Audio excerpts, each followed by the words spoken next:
Good evening, friends. Myself, Dr. Nidhi Darbari, on My Education Treasure.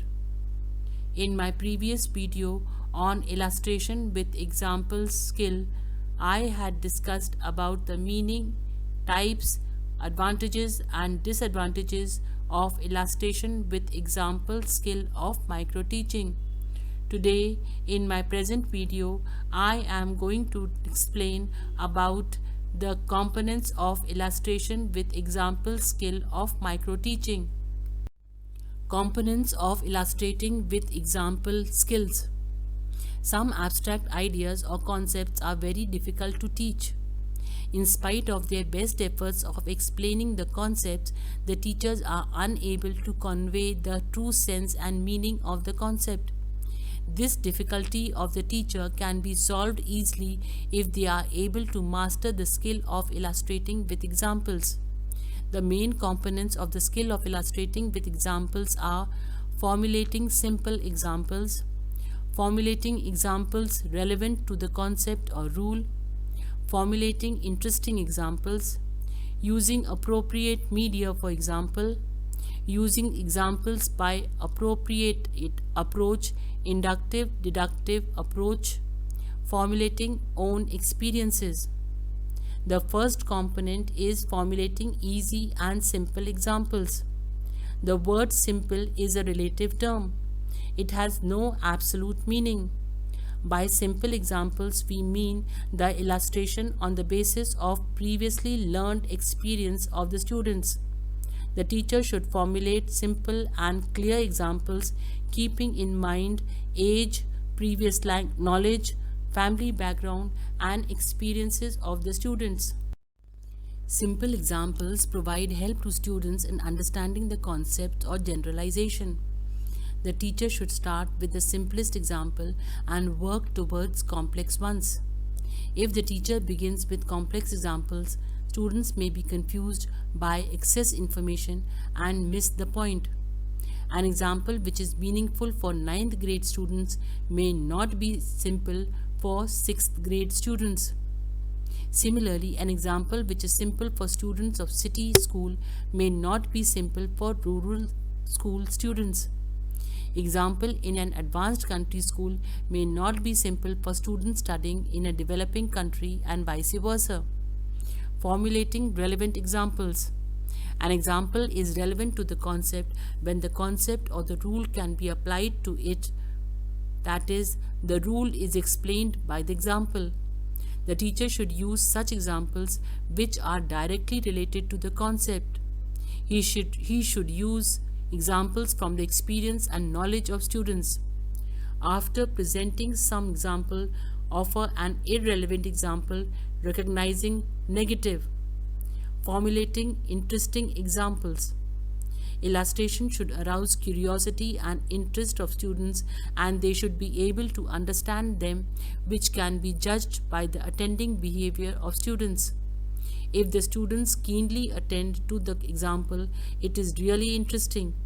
Illustration should be selected carefully and they should have a sense of entertainment considering the age, maturity and psychological level of students. Using appropriate media for examples. Appropriateness of media refers to its suitability to age level, grade level, maturity and the unit taught. Illustration should be presented with suitable and effective methods which make it perfect. The decision about the nature of media, whether verbal or non-verbal, depends on the nature of the concept. Verbal. These are illustrations which influence the mind through the medium of related ideas expressed in words.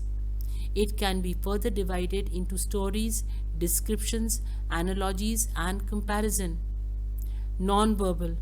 These illustrations are of great potential value than the verbal illustration.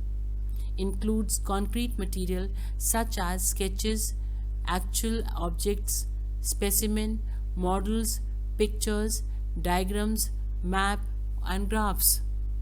Using examples by inductive deductive approach.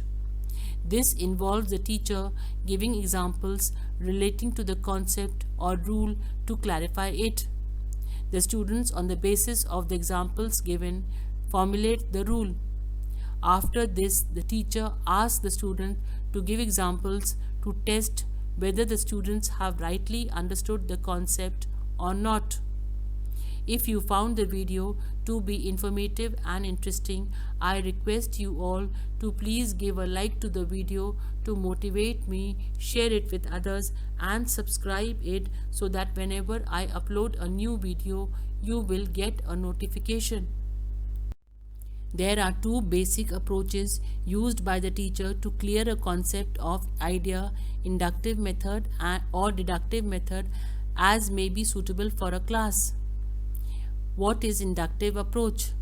In the inductive approach, the teacher tries to draw inferences or generalization of the concept, and after giving or eliciting a number of examples from the students. In the inductive approach, the key principles are from known to unknown, from particular to general, and from concrete to abstract. Deductive approach. In the deductive approach, on the other hand, the teacher starts with facts, concrete concepts, generalization first, and then gives examples for illustrating it to support. In the deductive approach, the two key principles are from general to particular and from abstract to concrete. The teachers are advised to use both the approaches so that they may help the students to grasp the generalized fact, concepts or principles. Some content can be well understood using inductive method, while for some the deductive method is a better option. A teacher should use a suitable method.